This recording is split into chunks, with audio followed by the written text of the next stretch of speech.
इन्हें मैं सिर्फ लड्डू नहीं कहूँगी, इन्हें मैं कहूँगी एनर्जी का छोटा सा बॉम्ब। जितने दिखने में सुहावने लग रहे हैं ना, उससे ज़्यादा कहीं ये गुणों से भरपूर है। दिखने से ज़्यादा टेस्ट में, टेस्ट से ज़्यादा गुणों में भरपूर है। तो चलिए शुरुआत करते हैं आज हमारे हाई प्रोटीन, रिच मिनरल और ढेर सारे गुणों से भरपूर लड्डू को बनाने की। देखिए धीरे धीरे यहाँ पे मैं सारी हमारे जो इंग्रेडिएंट लिए हैं उनको रोस्ट कर रही हूँ। मुझे सिर्फ यहाँ पे रोस्ट ही करना है हल्का सा, जिससे कि इनका मॉइस्चर ख़त्म हो और हमारे लड्डुओं की शेल्फ लाइफ अच्छे से बढ़े। ये देखिए मैंने बादाम को यहाँ पे आपके सामने रोस्ट कर लिया है। रोस्ट का मतलब मुझे खूब ज़्यादा भूनना नहीं है। हमारे मतलब बादाम या काजू या नट्स को है ना गर्म करने से लेकर रोस्टिंग के बीच की जो लेवल ना, वहाँ तक का मुझे करना। आप देखिए यहाँ पे कुछ कुछ ही बादाम मेरे चटके हैं, बाकी सब सिर्फ गर्म हुए हैं, है ना। ड्राई रोस्ट, ड्राई रोस्ट का मतलब होता है बिना किसी तेल या घी के मैं बढ़िया तरीके से कम चाल पे लगातार इन्हें रोस्ट करती जा रही हूँ। और ये लड्डू है ना हाई प्रोटीन लड्डू भी कह सकते हैं। मतलब मुझे समझ ही नहीं आ रहा है कि मैं लड्डुओं को किस नाम से बुलाऊं, क्योंकि ना तो ये हाई प्रोटीन लड्डू है, वो तो गुण इसमें है ही है, और इम्यूनिटी बूस्टर भी है, इसलिए मैंने इम्यूनिटी बूस्टर भी लड्डू कह के डिफ़ाइन नहीं कर सकती। इसलिए मुझे समझ में नहीं आ रहा है। और ना मैं ऐसा कह सकती हूँ कि इस एज से इस एज तक के बच्चों को आप दे दें। आप इन्हें हर लेवल के बच्चों को भी दे सकते हैं।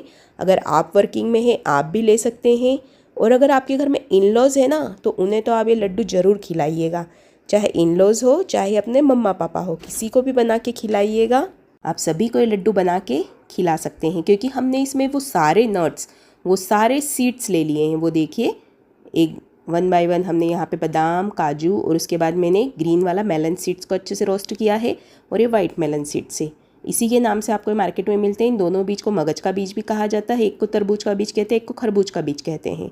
तो आप उन्हें ग्रीन वाला मेलन सीड या तो वाइट वाला मेलन सीड के नाम से, किसी भी सीड के नाम से लेके आ सकते हैं। और ये सारे जो सीड्स भी है ना, इनका भी एक अलग ही बेनिफिट होता है हमारी लाइफ में, हमारे डेली रूटीन के शेड्यूल में।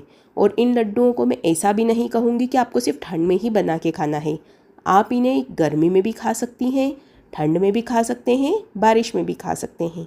क्योंकि जब हम इन्हें इस तरीके से बनाते हैं ना, तो ऐसा कुछ नहीं है कि इस मौसम में ही असर करेंगे या उस मौसम में ही असर करेंगे। मेरे घर में ऑल टाइम पे लड्डू अवेलेबल रहते हैं।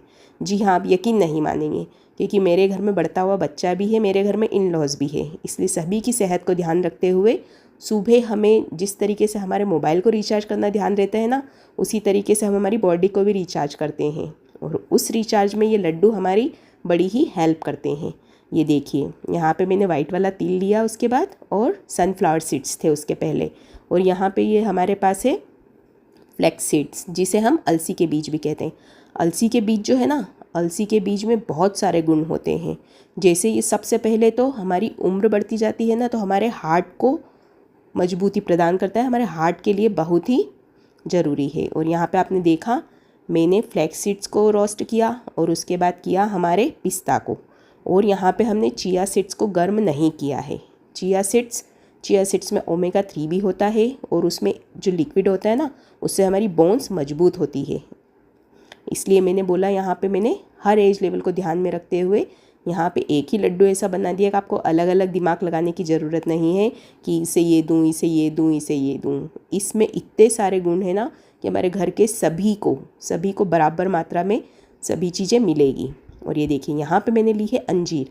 जो चीज़ रोस्ट नहीं की है ना, वो मैं आपको दिखा देती हूँ। यहाँ पे मैंने अंजीर लिया है और पिंड खजूर लिया है। अगर आप इसे नेचुरल स्वीट देना चाहते हैं ना, स्वीटनेस, तो यहाँ पे आप अंजीर बादाम दोनों में से एक चीज़ कुछ भी ले सकते हो। तो आप इन्हें शुगर पेशेंट को भी इजीली दे पाओगे। और यहाँ पे एक चीज़ का और ध्यान रखना है, अगर आप इन्हें शुगर फ्री बनाना चाहते हैं ना, तो शुगर फ्री का जो कंटेंट उसमें डलता है ना, वो आप स्टेविया वगैरह जो आता है ना, वो डाल के इन्हें पूरा आप शुगर फ्री भी बना सकते हो। और ये देखिए सभी को मैंने पल्स मोड पे ड्राई ही पीसा है, क्योंकि जब हम इसका बारीक वाला पाउडर बना लेते हैं ना, तो उसके थोड़े से गुण कम हो जाते हैं। और जब यही नट्स हम दांतों से चबा के थोड़ा सा डाइजेस्ट करने की कोशिश करते हैं ना, तो उसके गुण थोड़े से हमारी बॉडी को ज़्यादा मिलते हैं। इसलिए मैंने इसे यहाँ पे सभी चीज़ों को पल्स मोड पे ही पीसा है। और अब यहाँ पे मैं इन लड्डुओं में ना तो ज़्यादा फैट है, क्योंकि मैंने यहाँ पे ज़्यादा घी भी नहीं लिया, और हल्का हल्का सा हमने हमारे सीड्स को, नट्स को सभी को रोस्ट कर लिया है, जिससे भी उनकी फ़ैट क्वांटिटी कम हो गई। ये देखिए मैंने अंजीर और हमारी जो ड्राई डेट्स थी यानी पिंड खजूर, उसको भी अच्छे तरीके से यहाँ पे पीस लिया था। और इसे भून लिया है। इसका भी टेस्ट इतना ज़बरदस्त आता है ना हमारे लड्डुओं में कि अगर आप चाहें तो नेचुरल शुगर को यहाँ पे यूज़ करके ही इन लड्डुओं को बना सकते हैं। एक बात और, यहाँ पे इन चीज़ों को आप बढ़ा भी सकते हैं। यदि आपको ऐसा लगता है ना कि मुझे चीनी नहीं यूज़ करनी है लड्डुओं में, तो आप इनकी क्वांटिटी डबल कर लीजिएगा, मैंने जो इंग्रेडिएंट्स दिया है। लेकिन मुझे यहाँ पे एक चीज़ और डालनी पड़ी, चीनी। क्यों? क्योंकि ये लड्डू मेरे बच्चे, जो बढ़ता हुआ बच्चा है ना, उसके लिए भी बनाना है, तो उसकी भी थोड़ी सी टेस्ट को भी ध्यान रखना है मुझे, इसलिए मैंने यहाँ पे चीनी डाली है। अदरवाइज़ मैं चीनी को स्किप ही करती हूँ। आप यहाँ पे गुड़ भी डाल सकते हैं। और अब यहाँ पे ध्यान से देखिए, एक मेरे से जो गलती हुई, मैंने घी डाल दिया फिर चीनी डाली, उस वजह से मुझे चीनी को मेल्ट करने में बड़ा ही टाइम लगा। आप यहाँ पे ना चीनी को हल्के से पहले मेल्ट होने दें, उसके बाद उसमें घी डालें, जिससे कि आपकी चीनी जल्दी मेल्ट हो जाएगी। मुझे यहाँ बड़ी मशक्क़त करनी पड़ी इसे मेल्ट करने के लिए। मेल्ट हुई, लेकिन बहुत देर में मेल्ट हुई, ये देखिए। इसलिए आप प्लीज़ ये वाली गलती मत रिपीट कीजिएगा। ये देखिए, फिर भी ये बहुत देर तक मुझे इसे चलाना पड़ा। और जब तक आपकी चीनी मेल्ट होने ना लगे ना, आप उसमें चम्मच वगैरह मत डालिएगा। जी हाँ, ऐसा कुछ होता है। वो रीज़न आपको मेरी आप पिछली वीडियो देखेंगे ना, उसमें पता चल जाएगा कि चीनी को मेल्ट करते टाइम हमें ज़्यादा छेड़ना क्यों नहीं है। और ये देखिए, और अगर आपके इन लॉज को कभी कोई बीमारी नहीं हो ना, या आपके बच्चों को घी वगैरह अच्छा लगता हो, और अगर आप ठंड में बना रहे हो, तो ही आप इसमें घी की क्वांटिटी बढ़ा लीजिएगा। मैं नहीं कहूँगी आप इसमें गोंद डालिए, आप कोकोनट डालिए, क्योंकि यही चीज़ें आपकी बॉडी को, सारी चीज़ें जो आपकी बॉडी में लग रही है ना रिक्वायरमेंट, सभी चीज़ों की पूर्ति कर देगा। और ये देखिए, यहाँ पे मेरा जो पिन खजूर और अंजीर वाला पेस्ट था ना, वो भी हल्का सा गुनगुनाई था, और मेरी चीनी भी गुनगुनी थी।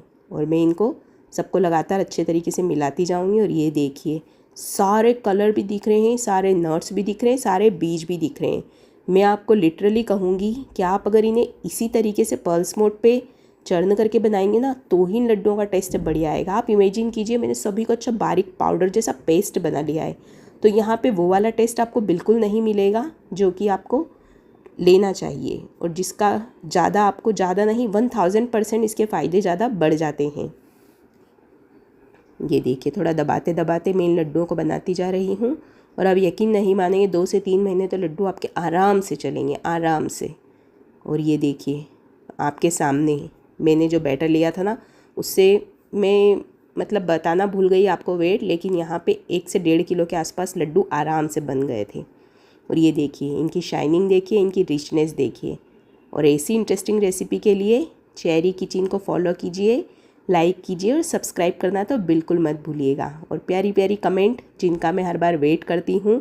और आप भी आपके घर में लड्डू बनाइए और आपके फैमिली वालों को रोज़ एनर्जी बूस्टर के रूप में दीजिएगा।